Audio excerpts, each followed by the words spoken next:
কুত্তার বাচ্চা, তোর কত বড় সাহস! তুই আমাকে আবার স্পর্শ করার চেষ্টা করেছিস। তোকে কিন্তু এখন আমি মার্ডার করে দেব। বিশ্বাস করো আরোহী, আমি কিছু করিনি। যা করেছে মারুফ করেছে। মারুফ তোমার সাথে এরকম করেছে, কিন্তু আমি এরকম করিনি, বিশ্বাস করো আমাকে। এই ক্ষেতের বাচ্চা, তুই কি মারুফকে তোর মতো ভাবিস? মারুফ খুব ভালো ছেলে, আরও এরকম করতেই পারে না তোর মতো। তুই এই কাজ করেছিস। বিশ্বাস করো আরোহী, আমি তোমার গায়ে জল ফেলিনি। আমি তো আমার মতো খাচ্ছিলাম, কিন্তু মারুফ ইচ্ছা করে তোমার গায়ে ফেলেছে। এখন আমার উপর দোষ দিচ্ছে। মারুফ তোর মতো খ্যাত না, যে চাইনিজ খাবার খাওয়া চিনবে না। তুই চাইনিজ খাবার খাওয়া চিনিস না, তাই জীবনের প্রথম খেতে বসে এরকম করেছিস। বিশ্বাস করো, কিন্তু আমাকে কোনো কথা বলতে না দিয়ে মারুফ আর আরোহী মিলে আমাকে মারতে শুরু করলো। আমি তখন তাদেরকে বোঝানোর চেষ্টা করছিলাম। তখন রেস্টুরেন্টের ম্যানেজার আসলো, এসে আমাকে দেখে অবাক হয়ে বলল, স্যার, আপনি এখানে? আর ওরা আপনাকে এভাবে মারছে কেন?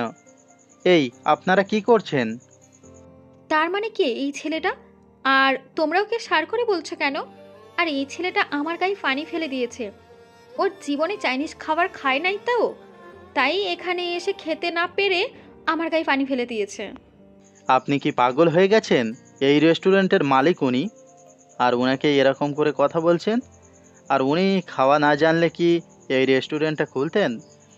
আপনাদের মতো মেয়েদের জন্যই আজ মানুষরা রেস্টুরেন্টে খেতে আসে না। রাকিব, সব বাদ দাও। না স্যার, আজকে আমাকে বলতে দিন।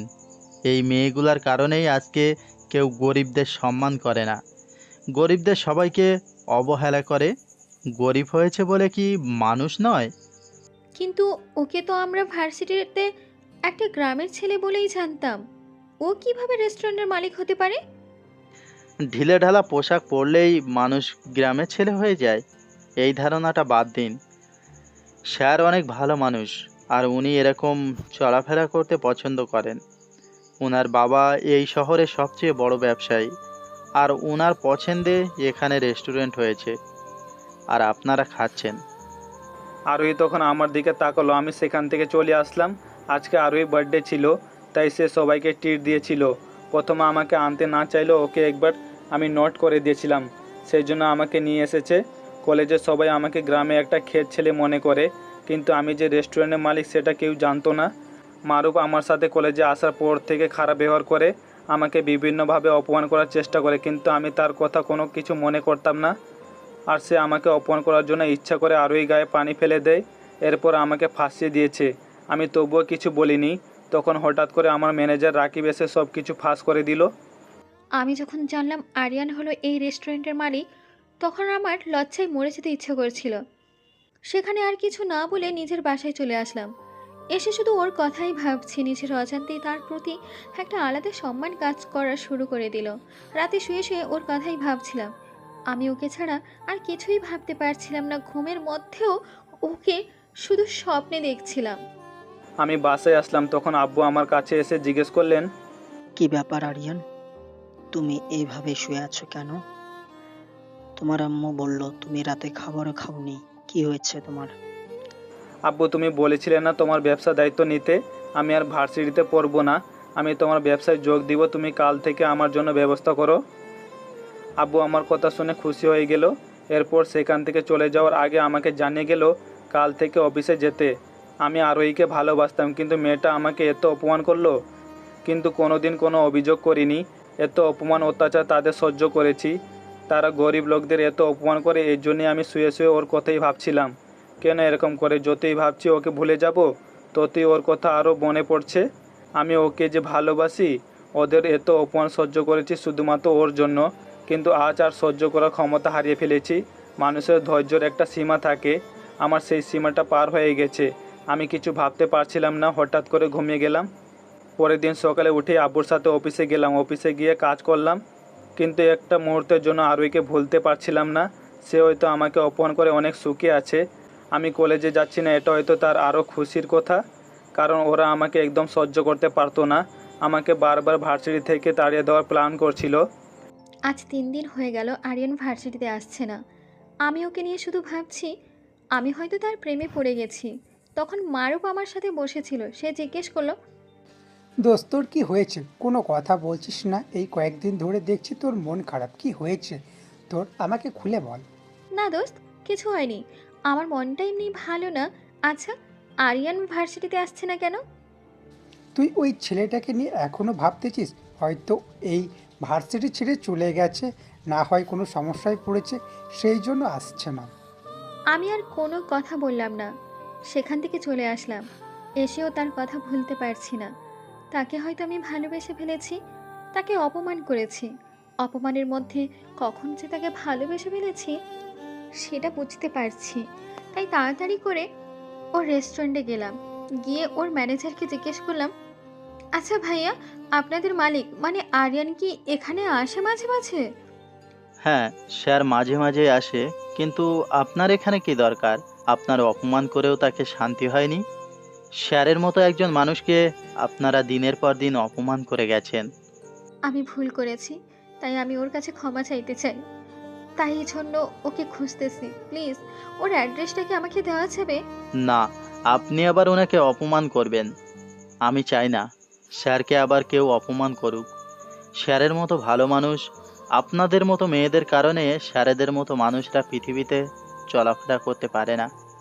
ভাই, আপনার পায়ে ধরি, প্লিজ আমাকে ক্ষমা করে দিন। আপনাদের সাথে অনেক খারাপ ব্যবহার করেছি, সাথে ওর সাথে অনেক খারাপ ব্যবহার করেছি। আমি ওর সাথে দেখা করতে চাই, প্লিজ। আমাকে ওর অ্যাড্রেসটা দাও প্লিজ। আমার অনেক রিকোয়েস্টের পর তারা অ্যাড্রেসটা দিল। আমি তাড়াতাড়ি করে সেই অফিসে চলে গেলাম। গিয়ে সেখানকার মালিকের রুমে গেলাম। আমি গিয়ে দেখি একজন মধ্যবয়স্ক লোক বসা। আমি তাকে সালাম দিলাম। তখন তিনি আমাকে বললেন, কি ব্যাপার মামুনি? তুমি কে? আর এখানে কেন এসেছো? কার সাথে দেখা করতে চাচ্ছ? আসলে আঙ্কেল, আমি আরিয়ানের সাথে দেখা করতে এসেছি। ওকে কি পাওয়া যাবে এখানে? হ্যাঁ, আরিয়ান আমার ছেলে। কিন্তু তুমি কে? তোমাকে তো ঠিক চিনলাম না মা। আমি তখন কান্না করে আঙ্কেলকে সব কিছু বুঝিয়ে বললাম। উনি আমার কথা শুনে মুচকি একটা হাসি দিয়ে আমাকে বললেন, সবাই বুঝলাম। না, আমার ছেলেটা খুব অভিমানী। ওর অভিমান এত সহজে ভাঙবে না। তাই তুমি এখানে বসে 1 ঘন্টার ভেতরে চলে আসবে। আর আমরা তোমাকে অনেক পছন্দ হয়েছে।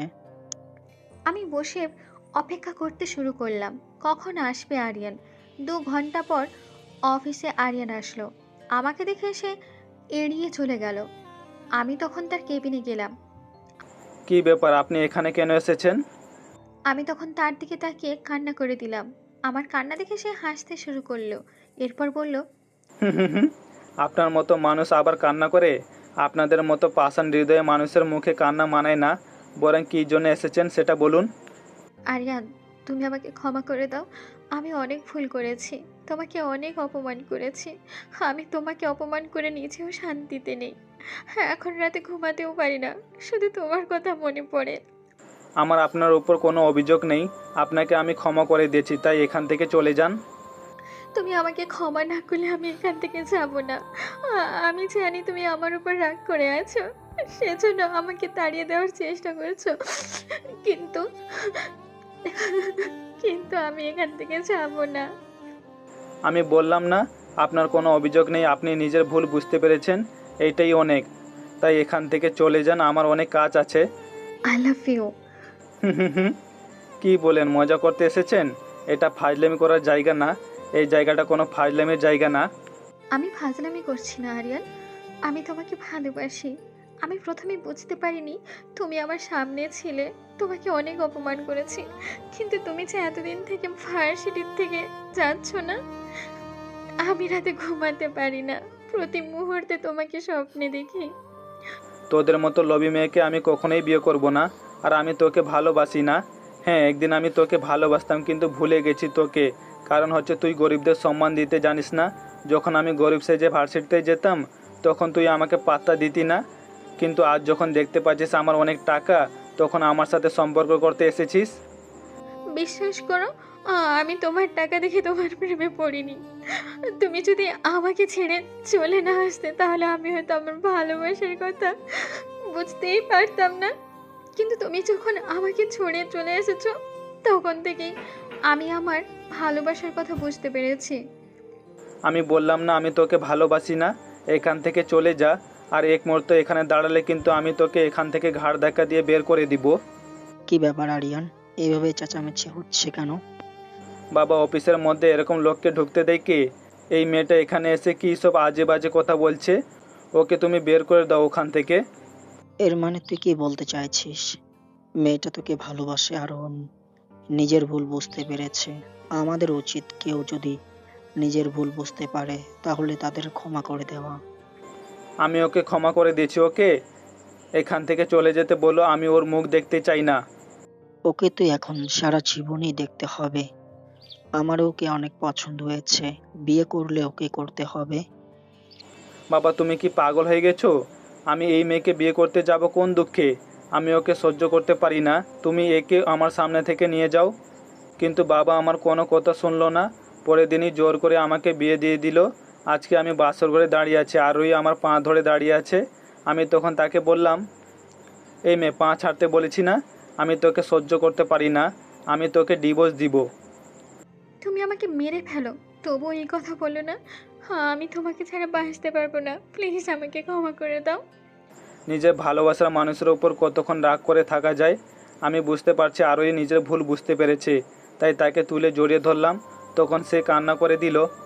এই, আমি তো তোমাকে ক্ষমা করে দিয়েছি, তাহলে এভাবে কান্না করছো কেন?